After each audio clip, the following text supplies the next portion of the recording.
था कि फांसी की सजा दी जाएगी। पहले सरकार यह तो बता दे कि मध्य प्रदेश में जल्लाद की संख्या कितनी है।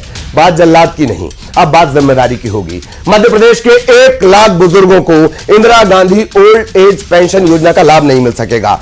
मध्य प्रदेश सरकार ने उन्हें हर महीने मिलने वाली 600 रुपए की पेंशन बंद कर दी। दरअसल सामाजिक न्याय विभाग ने योजना से जुड़े हुए सभी बुजुर्गों के दस्तावेजों की जांच की। इस दौरान जिन बुजुर्गों के नाम, पते, आयु समेत अन्य दस्तावेज आधार के मुताबिक नहीं मिले, उन्हें इस स्कीम से बाहर कर दिया गया। इन बुजुर्गों के जैसे ही प्रोफाइल अपडेट हुई, वे स्कीम के लिए अपात्र हो गए। इसके बाद सरकार ने पेंशन बंद करने का आदेश जारी कर दिया। आदेश में कहा गया कि अगर इन सभी बुजुर्गों को यह पेंशन लेनी है तो फिर से आवेदन करें। कितनी अच्छी बात की है सरकार ने। बुजुर्ग जो चल नहीं सकता, लाचार है, बीमार है, वो फिर से जाए, अप्लाई करे। वो खुद भी ये बताएं कि इस पेंशन के लिए पात्र है। बुजुर्ग ये जाकर बताएगा कि वो पेंशन के लिए पात्र है। कितनी अच्छी बात है, बताइए।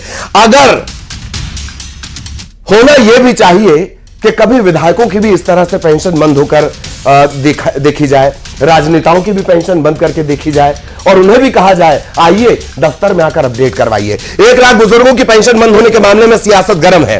कांग्रेस ने बीजेपी पर हमला बोला है। कांग्रेस का आरोप है कि सरकार बुजुर्गों के हक का पैसा सुविधाओं में खर्च कर रही है। उधर डिप्टी सीएम जगदीश देवड़ा ने कहा है कि कांग्रेस कब से यह कह रही है कि योजनाएं बंद होंगी। कमलनाथ जब मुख्यमंत्री बने तब योजनाओं को बंद किया गया था, लेकिन बीजेपी ऐसा नहीं करेगी।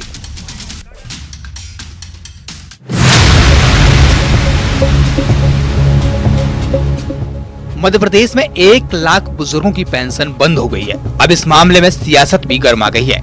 कांग्रेस ने प्रदेश सरकार पर बड़ा हमला बोला है। कांग्रेस का आरोप है कि सरकार इवेंट पर पैसा खर्च कर रही है, लेकिन जरूरतमंदों के नाम पर आंख बंद कर लेती है। कांग्रेस का आरोप है कि बुजुर्गों के हक का पैसा सुविधाओं में सरकार खर्च कर रही है। कुल मिला के सरकार अपने इवेंट करने पर भी पैसा खर्च कर रही है। अभी इन्वेस्टर मीट के लिए भी पैसा खर्च करने वाली है, लेकिन हमारे वृद्धों को पेंशन मिला करती थी, वो पेंशन बंद कर दी है।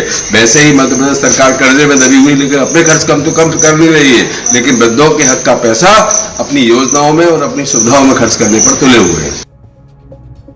उधर उप मुख्यमंत्री जगदीश देवड़ा ने कहा, बीजेपी कोई भी योजना बंद नहीं कर रही है। जितनी भी योजनाएं चल रही हैं वो चलती रहेंगी। यदि पेंशन योजना में कोई गड़बड़ी हुई है तो उस पर ध्यान दिया जाएगा। कांग्रेस पर हमला बोलते हुए जगदीश देवड़ा ने कहा, कांग्रेस लंबे अरसे से कह रही है योजनाएं बंद होंगी। कमलनाथ जब मुख्यमंत्री बने तब योजनाओं को बंद किया था, लेकिन बीजेपी ने ऐसा नहीं किया।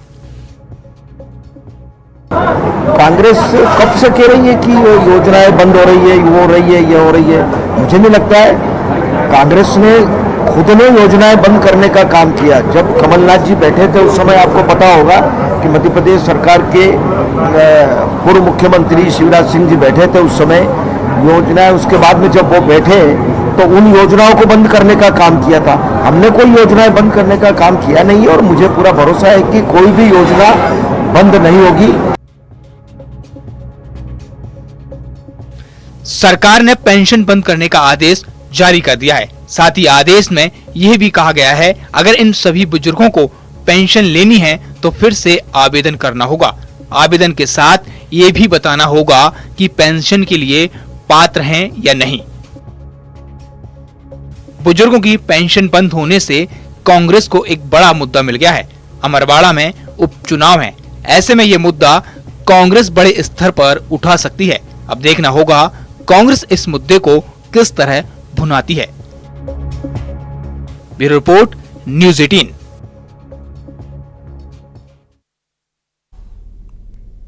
चलिए अब जरा अस्पताल की सैर करवा दी जाए। निवाड़ी के ओरछा में एक निजी अस्पताल